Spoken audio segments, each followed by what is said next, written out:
அமைதியா நிக்கிறதுக்கும் எதுவும் பண்ணாம நிக்கிறதுக்கும் ரொம்ப நிறைய வித்தியாசங்கள் இருக்கு. உண்மை எது பொய் எதுன்னு உனக்கு தெரியல, அதுதான் உன் பலவீனமே.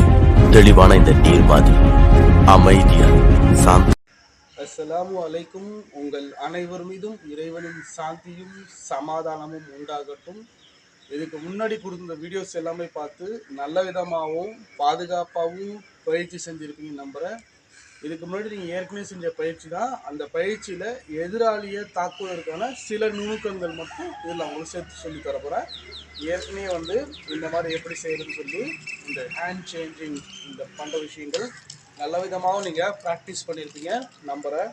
ஒருவேளை இந்த வீடியோவுக்கு நீங்கள் புதுசாக இருந்தீங்கன்னா இதுக்கு முன்னாடி இந்த பயிற்சிக்கான வீடியோ நான் கொடுத்துருக்கேன். அதை பார்த்து மற்ற வீடியோஸும் பார்த்து நல்ல விதமாகவும் பாதுகாப்பாகவும் பயிற்சி செய்யுங்க. இன்றைக்கி இந்த பயிற்சி தொடர்ந்து பார்த்து பயிற்சி பண்ணுறவங்க இதை நல்ல விதமாக ரொட்டேட் பண்ணி பழகிக்குங்க. பழகிட்டு இது என்ன பண்ண போகிறீங்கன்னா, இந்த ரைட் ஹேண்டில் மாறும்போது உங்கள் தலையை சுற்றி எதிராளி ஒரு அதாவது இந்த எக்ஸ் ஆங்கிளில் இழுக்க போகிறீங்க. சரிங்களா? இப்போது 1 2 இந்த ரொட்டேட் எடுக்கும்போதே கை மேலே தூக்கி 1. அதே மாதிரி இந்த கையில் மாறும்போது நான் ஒரு 2 செஞ்சு காட்டுறேன் உங்களுக்கு. இந்த கை மாறும்போது இது வரும். சரிங்களா? 1 2 இந்த கை மாறு. ரைட்டை கீழே விட்டு லெஃப்டால் இழுத்து ஒரு எக்ஸ் எதிராளி தாக்குவதற்காக. அதாவது நீங்கள் பயிற்சி செய்யும்போது எதில் ஏதாவது ஒரு பொருள், ஒரு எப்படி சொல்கிறது, தர்பூசணி இல்லை பலூன் ஏதாவது ஒரு விஷயம் சேஃப்டிக்காக வச்சுக்கணும். நீங்கள் குறிப்பார்த்து அடிப்பதற்கான பயிற்சி செய்யலாம். நீங்கள் எப்போ பயிற்சி செஞ்சாலும் உங்களை சுற்றி உடையக்கூடிய பொருட்கள் இருக்கிறதா, குழந்தைங்க இருக்காங்களா, பெரியவங்க இருக்காங்களா, இல்லை மற்றவங்களுக்கு யாருக்காவது ஒரு வேளை உங்கள் கையில் நழுவி போயிட்டால் அது யாருக்காவது தொந்தரவோ அமையுமான்ற விஷயத்தை பார்த்துட்டு பயிற்சி செய்யுங்க. சரிங்களா?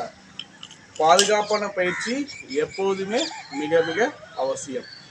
இப்போ ஒரு இது நான் உங்களுக்கு சொல்லியிருக்கேன், மறுபடியும் செஞ்சு காட்டுறேன். 1 2 ரொட்டேட் ஸ்லாப். இப்போது நம்ம கிராஸில் அடிக்கும்போது இந்த முதுகில் அடிபட்டுருமோன்னு சொல்லி புதுசாக பார்க்குறவங்களுக்கு, இல்லை இப்போ தான் ஆரம்ப பயிற்சியில் இருக்கிறவங்களுக்கு பயம் இருக்க வாய்ப்பு இருக்குது. நீங்கள் இதை தொடர்ந்து முறையான கடினமான பயிற்சி நீங்கள் செய்யும்போது இந்த தனிப்பட்ட ஒரு ஆயுதம் இல்லையா, நஞ்சாக்கு ஒரு ஆயுதம். உங்கள் உடல் உறுப்புகள் எப்படி வேலை செய்தோ அந்த மாதிரி உங்கள் உடல் உறுப்பில் ஒரு உறுப்பாக இது மாறிடும். இப்போ ஒரு நபரை எட்டி உதைக்கணும், இல்லை ஒரு பொருளை எட்டி உதைக்கணும், ஏதாவது தள்ளி விடணும்னு வரும்போது நம்ம மூளை யோசிக்கும் போது நம்ம கால் தானாக செயல்படுத்துது. ஒரு விஷயத்தை தடுக்கணும் போது நம்ம கை அதுக்கான தடுப்புக்கான வேலை செய்யுது. அதே மாதிரி முறையாகவும் கடினமான பயிற்சி நீங்கள் செய்யும்போது இந்த தனிப்பட்ட ஒரு பொருள் அவ்வளோதான்.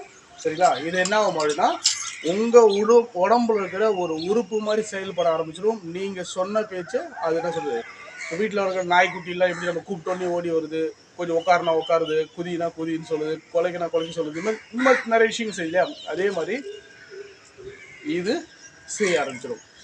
ஒரு நண்பரை பேசியிருக்கும் போது நான் சொன்னேன், நம்ம சொல்றதுக்கு அப்போ இதுவும் குலைக்குமான்னு கேட்டார். அவர் சும்மா விளையாட்டுக்காக தான் கேட்டார்.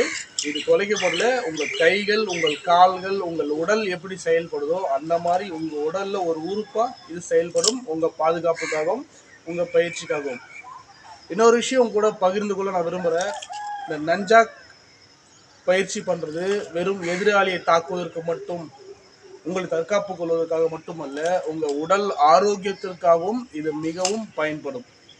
தசை அசைவுகள் மாறுறதுக்கு, அந்த தசை நாறுகள் சொல்லுவாங்க இல்லையா, ஃபைபர்ஸ், அது எல்லாமே ஆரோக்கியமாகிறதுக்கு, உங்கள் உடம்புல ரத்த ஓட்டம் சொல்லுவாங்க, பிளட் ஃப்ளோ, இது எல்லாமே நல்ல விதமாக ஓடுறதுக்கும் இந்த பயிற்சி தேவைப்படும். இதை கொண்டு போய் எதிராளி அடிக்கணும், தாக்கணும், தற்காத்து கொள்ளணும் மட்டும் அவசியம் இல்லை. இதுவும் ஒரு விதமான உடற்பயிற்சி மாதிரி தான்.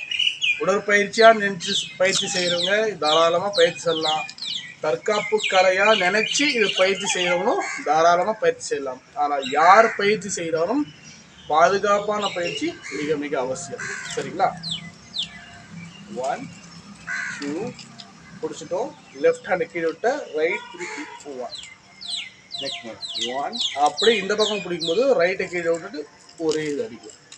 இப்போது முதுகுல அடிப்படும் நான் சொல்லியிருந்தேன் இல்லையா, இது உங்க தொடர் நல்ல விதமா பயிற்சி ஆயிடுச்சுன்னா முதுகுல வந்து அடியே படாது. நான் அந்த பக்கம் திரும்பி உங்களுக்கு செஞ்சு காட்டுறேங்க நீங்க.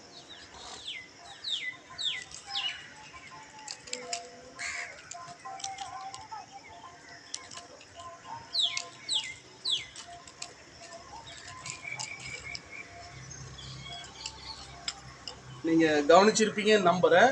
நம்ம இந்த ரொட்டேட் செஞ்சு இழுக்கும் போது என்ன ஆகும்னா முதுகுல அடியெல்லாம் படாது. புதுசாக கற்றுக்கும்போது லேசாக வந்து பின்னாடி தட்டுறதுக்கு வாய்ப்புகள் இருக்கு. நிதானம் பண்ணுங்க. வேகம்ன்றது நம்ம பயிற்சியால் அதுவாக உருவானோம். நாம்பளா இழுத்து போட்டு மாஸ்டர் பண்ணுறாரு, ஸ்டூடெண்ட் பண்ணுறாங்க, அவங்க பண்ணுறாங்க, இவங்க பண்ணுறாங்க சொல்லி வேகத்தை முயற்சி பண்ணிங்கன்னா அடிபட நிறைய வாய்ப்பு இருக்குது. பொறுமையாக நிதானமாக இப்படி செஞ்சு பழகுங்க முதல்ல. சரிங்களா? இந்த வெட்டு மூளை பழகுற முன்னாடி நஞ்சாக்க என்ன பண்ணுங்க, இவ்வளவு தூரம் தள்ளி பிடிச்சிக்கோங்க. அதாவது இந்த இடைவெளி. ஆனால் நீங்கள் இந்த மாதிரி செய்யும்போது கரெக்டாக அந்த இடைவெளி தான் பிடிக்குமா கையின்னா எப்படி வேணால் பிடிக்கும். இப்போ நான் பிடிச்சிருக்கேன் பாருங்கள், செயின் கவர் ஆகிற வரைக்குமே நான் அவங்க இதை பிடிச்சிருக்கேன். ஆனால் நான் உங்களுக்கு சொன்னது இது வரைக்கும் இந்த இடைவெளி கொடுத்து பிடிக்கணும். இது சொல்கிறதுக்கு காரணம் உங்களுக்கு பயிற்சியின் நேரம் மட்டும்தான். உங்களுடைய களத்தில் இறங்கி நீங்கள் பண்ணும்போது, அதாவது போட்டியாக இருக்கலாம், தற்காப்புக்காக இருக்கலாம் சொல்லும்போது, இது எங்கே வேணாம் கை நகர்ந்து இப்படி பிடிக்கலாம். அதில் எந்த தவறும் இல்லை. கையிலேருந்து இது வழுக்கின்னு போக, அதாவது உருவின் போக மட்டும் இருக்கணும். அதுக்கு பயிற்சி மிக மிக அவசியம். சரிங்களா? இப்போ நீங்கள் இது செஞ்சுட்டு இப்படி செய்வீங்க இல்லையா, இந்த விஷயங்கள், இந்த தடுமாற்றங்கள், செயின் பிடிச்சிடுறது, விரலை மாட்டுறது, இந்த மாதிரி இன்னும் புது புது விஷயங்கள் மாற்றம் நிறைய விஷயங்கள் தடுமாற்றங்கள் பயிற்சி நடக்கும் தான். அதை பற்றி என்றைக்குமே கவலைப்படாதீங்க. தொடர்ந்து பயிற்சி செய்யுங்க. தொடர்ந்து பயிற்சி செய்யும்போது அது முறையாக உங்கள் மூளையில் பதிவேற்றமாகி நீங்கள் என்ன செய்யணுமோ அதே நீங்கள் இப்படி கண்ணை மூடி நீங்கள் செய்யும்போது கூட உங்கள் கண்ட்ரோலில் அது வந்துடும். பீட் பண்ணும்போதும் அடிப்படாது. இப்போ கண்ணை மூடி நான் செஞ்சேன், கவனிச்சிருப்பீங்க. ஸோ ஆரம்பத்தில் கண்ணை மூடின்னு பயிற்சி பண்ணாதீங்க. நல்ல விதமாக நிதானமாக பார்த்து பொறுமையாக பயிற்சி பண்ணுங்கள். அதுக்கப்புறம் நீங்கள் ஆசைப்படுற மாதிரி எந்த விதத்துலையும் பண்ணலாம். ஜம்ப் பண்ணி, டைவ் பண்ணி, இந்த மாதிரி நிறைய விஷயங்கள் இருக்குது. அடுத்து எது வேணால் பண்ணலாம். சரிங்களா? ஸோ மறுபடியும் ஞாபகப்படுத்த, நான் பாதுகாப்பான பயிற்சி மிக மிக அவசியம். சரி, இந்த இது செய்கிறீங்க இல்லையா, அது செய்யும்போது தலைக்கு நேராக நீங்கள் ஒரு வேளை இப்படி நேர்வாட்டம் இழுத்தீங்கன்னா நேராக உங்கள் உயிர் நாடியில் அடிப்பட வாய்ப்பு இருக்குது. அதனால் இந்த பக்கம் எதிரியை தாக்கணும் ஏதோ பயிற்சினா இந்த பக்கம் எக்ஸில் ஒரு பக்கம் இருக்கிற மாதிரி இப்படி இருக்கு இல்லையா, எக்ஸ். ஸோ இந்த பக்கம் இருக்கிற மாதிரி இந்த பயிற்சி செஞ்சுக்கோங்க. இது பிடிக்கிறீங்க, இந்த லெஃப்ட் ஹேண்ட் பிடிச்சிருக்கோம், கீழே விட்டுறீங்க, ரைட்லேருந்து இப்படி திரும்பி இப்படி சரி. நான் இப்படி இந்த இழுக்கும் போது எந்த அளவுலேருந்து நான் அது இந்த வீச்சில் இழுக்கணும்னு, உங்கள் நஞ்சாக ஒரு பக்கம் பிடிச்சிருக்கீங்க, இதை பின்பக்கம் போடும்போது கீழ் வாட்டம் அடுத்த நஞ்சாக இல்லையா, இது முதுகு பின்னாடி உங்கள் மறையும். மறைஞ்சதுக்கு பிறகு அதுலேருந்து நீங்கள் எக்ஸ் இப்படி செய்யுங்க. இந்த கையிலையும் என்ன பண்ணுங்க, இப்படி பிடிச்சிட்டு இப்படி மேலே கொண்டு வாங்க, முதுகு பின்னாடி எக்ஸ் எக்ஸ் எக்ஸ் இப்படி பயிற்சி செய்யுங்க. இதில் அடுத்த இன்னொன்று, இது சரி நான் ஒரு எதிராளியோ ஒரு இடத்துல இருக்கும்போது நான் இப்படி இதே மாதிரி நான் ரொட்டேட் பண்ணி ஒவ்வொரு ஆளாக அடிக்க முடியுமா? எதுக்கு முக்கியமாக தேவைப்படுதுன்னா, இந்த பக்கம் ஒரு எதிராளி, இந்த பக்கம் ஒரு எதிராளி, அதாவது அவங்க தாக்குவதற்காக நீங்கள் உடனடியாக வேகமாக அவங்களை தாக்கணும். இந்த முறையில் எப்படி தாக்கணும்னா, இப்போ நீங்கள் ஒரு 2 சுழற்சி செஞ்சு இப்படி அடிக்கும்போது பலமான அடி விடும். நீங்கள் இப்படி வெறும் இப்படி ஒரு அடி அடிக்கிறதுக்கும் நீங்கள் ஒரு 2 சுழற்சி அடிக்கிறதுக்கும் பலமான அடி, அந்த விசை வந்து வேகமாக இருக்கும்.